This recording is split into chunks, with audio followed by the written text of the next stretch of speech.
mentioned AI a few times as well today, and I was just also asking about like, what do you think the dangers of AI are on reaching, or if any, of us reaching our actual potential, and do you see technology as a way of helping us advance? And with the way that information and knowledge is really exploding out in things like TikTok, even though you haven't seen it, there's called spiritual talk and stuff like that as well. Where spiritual talk on TikTok. There's spiritual talk on TikTok. So it's people, but they're like 1 minute clips, right? That people are getting. I often wonder, because it's being exposed to a younger generation of people who didn't really have access to it before, but you're seeing like really old teachers from before. All of a sudden people are posting clips on there that are starting to generate, even though they might not remember what they saw 3 scrolls ago. It's still implanting something at some point. So I was just wondering, in relation to like collective consciousness, do you think that that's all part of starting during this time to push that evolutionary process forward too? I mean, from the yogic perspective, we are in Dwapara Yuga, right? Dwapara Yuga started in the around 1850s, 1860s, right? In the human time, it feels like, oh wow, that was a while ago. But when you're speaking about the cosmic scheme of time, billions of years, it's really not that long ago. But if you look at that's the kind of the age of technology beginning, electricity, and in the late 1900s, we have internet, and this exponential growth happening on the level of information. Is the age of Mercury. Mercury is the present communication. So of course there is a phenomenal growth on the level of communication, which can be phenomenally helpful and phenomenally destructive if the technology here is not growing. That's one of the big challenges of the time. Challenges is the opportunity, is that this technology, if it does not grow, then, and only the digital technology is growing, then definitely that will supersede us. And the smart technology, the artificial intelligence, will supersede the general intelligence and natural intelligence. This system is incredibly intelligent. It's phenomenally capable. But if we are not harnessing it, then the artificial intelligence that we create will only make us more stupid. Is that okay word we can say now? Sorry, I'm from India. I live in a village. Cannot be always correct politically. And so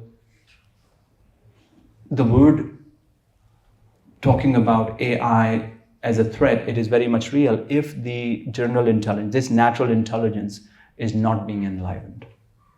And so it will have dire consequences, as we are seeing already on the level of our psychological health, on the level of our emotional health. And you can share information on that rapidly, even spiritual talks and all of that. But it can just be data clicks and without any transformation. So the digital can never replace the analog. As long as the digital is serving the analog reality, but we are really at work at the analog level and enriching our analog experience and enlivening our analog intelligence, then the Dwapara Yuga, this new technology, is going to be phenomenally helpful for us to make a world which is smaller, make a world which is more unified, with a deeper sense of empathy, a deeper sense of understanding for each other. It will dissolve barriers to learning. Already, right? I mean, like, there was a time not too long ago, even when the hippies were ruling the world, in the 60s, that, 60s, 70s, 80s, that time. Rishikesh lingered on a little longer, even though San Francisco changed. But there was a specific kind of people who would come to Rishikesh. Right? When I was a kid, even from the West, there was a very specific kind of people. They looked similar. They dressed similar. There was a specific age group of people who ended up in Rishikesh at that time. And that was the mecca of the hippies, right? You had to go to India in order to be said, okay, you got it now. You're a true rebel. And so there was a specific kind of people who got to Rishikesh. But now, we live there. It is so many of you here who have been there, isn't it? And you see the diversity of people and of backgrounds, of age, of capacity. It's quite remarkable. So there is less and less barriers to knowledge. The travel is becoming more and more accessible. You can gain access to information.